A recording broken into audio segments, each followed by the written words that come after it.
7. That's the number of candidates who jockeyed for the first Franklin District House seat, which opened up with the retirement of State Representative Stephen Kulik.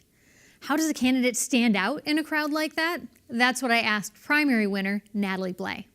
I think that was one of the things that I heard a lot going door to door and talking with individuals is you all have similar platforms. What is it that differentiates you from the other candidates? And something that I focused on was my experience in this region over the last decade and having the extraordinary experience of working for people like Congressman John Olver and Congressman Jim McGovern, working at UMass Amherst and now at the Franklin County Chamber of Commerce. Yeah, and for you, this is your first time holding political office, but certainly you've been involved in the political sphere. And most recently at the Franklin County Chamber of Commerce, it struck me that you're working pretty closely with elected leaders.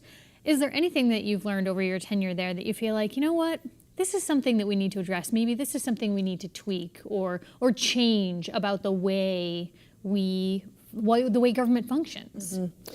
So we've been so lucky in the Pioneer Valley and in Western Massachusetts to have such accessible elected officials. You could call on Steve Kulik or John Syback, Stan Rosenberg, Peter Kokot, any of them at any time, and they picked up the phone.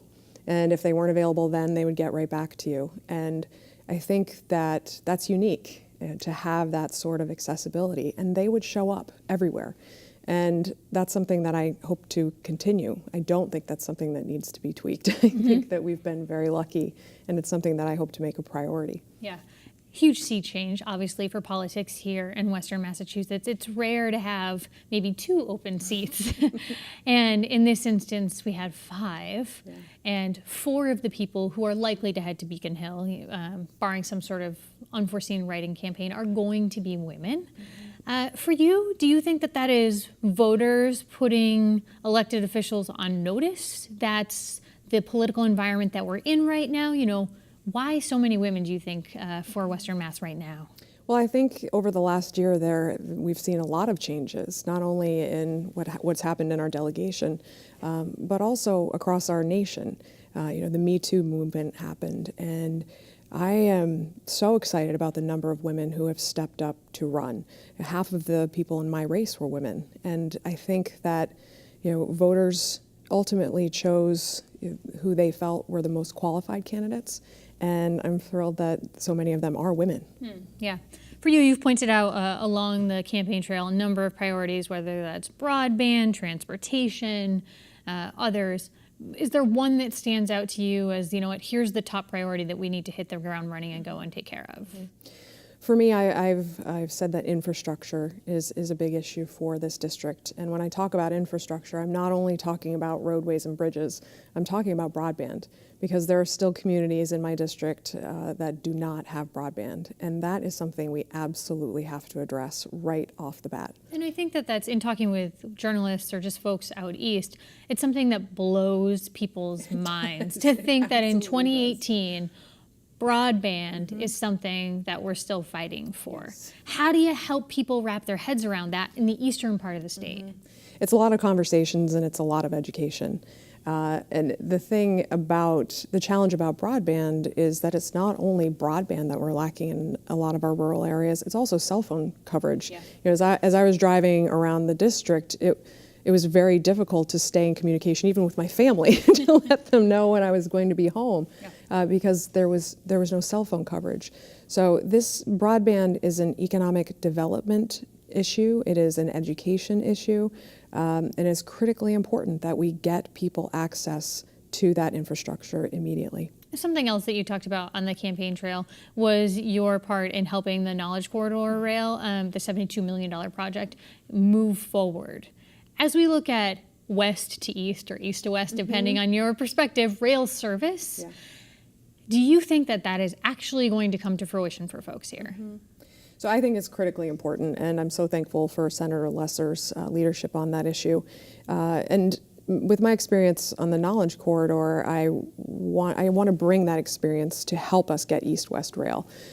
What I found is that if you don't put an end goal in place, then it's very difficult to reach those steps along the way that are going to get us the service that we need and that we deserve. Yeah. So that's something I really look forward to working with him on. What did you learn in working with that project that you think that could be applied here in Western Mass? So we wanted service by X date, and in order to get there, we set up goalposts along the way in order to hold the state accountable. We hear a lot about how Boston forgets about Western Massachusetts. If we don't set up those goalposts along the way, then we will be forgotten. And you have to push every single step to ensure that we meet those deadlines in order to get that final thing to happen.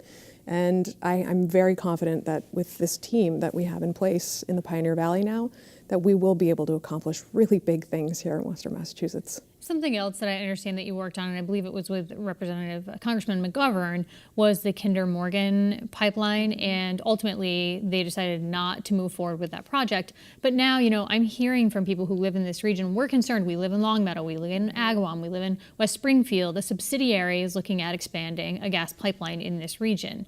I know it's not your district necessarily, but is this an issue that you think that the legislative delegation here needs to be actively looking at? Absolutely. And I think we need to be diversifying our energy portfolio. I mean, that is the real challenge for us as a state and as a nation, that we can't just focus on one energy source. We absolutely need to be broadening it and looking at things like renewable energy, energy efficiency, energy conservation. All of those things have to be happening at the same time. What was it about that gas pipeline process that had you concerned? There are a lot of things that had to be concerned. The FERC at the federal level it plays a very important role, and we were very concerned about their lack of responsiveness to constituents in this district, and thankfully Congressman Jim McGovern took that very seriously. I was also concerned about the DPU and their responsiveness to constituents. We as two different energy agencies that work, one at the state and one at the federal level. And for me as a staffer at that time, it was my job to liaise between individuals and communities and the federal government and the state government, as well as our elected officials. So it was important to keep those lines of communication open, and people were very concerned. They were even talking to them today, to hear their stories and to talk about the impact that it had on their neighbor.